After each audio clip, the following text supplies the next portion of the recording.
These people try anything.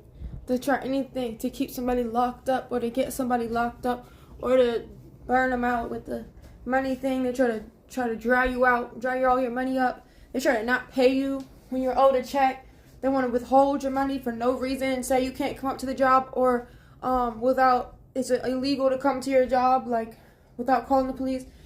They want to raise my insurance payment on my car. And when I looked at my bank statement, they raised it.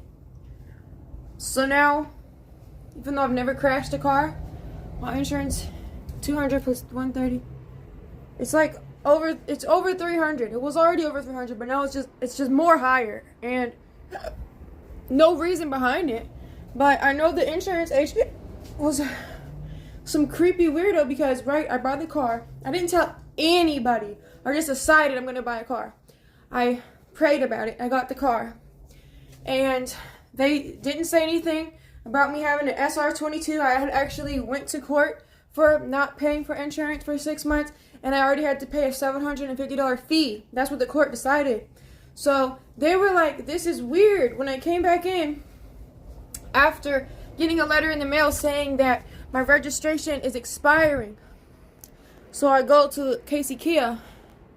Well, the reason was I don't have insurance. So I go to Casey Kia, and I was like, now it's saying like I have an SR22 and that my registration is expiring and all this. They're like, this is so weird because when you bought the car, you didn't have an SR22, and that we wouldn't have sold it to you if you had an SR22.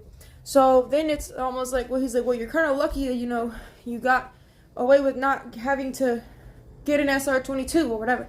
But then he realized, like, no, I didn't need one or whatever. I talked to the guys, but people at KC are nice. But then, they say something like, oh, well, you're just in a pool of people that have to get an SR22, and they think you're, like, withholding something. They think you're not telling them everything.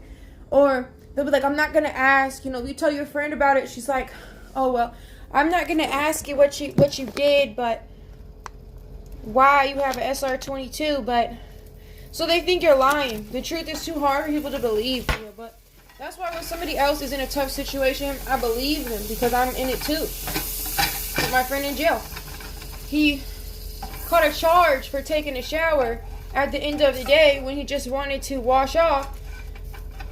It was past the time that he was supposed to go in the shower. So they took him to court and said that he's guilty and he might get kicked out of this 9-month program that he was in where he had to do anger management, drug, and he has to work. He already sat in jail before going in there for 45 days for no reason.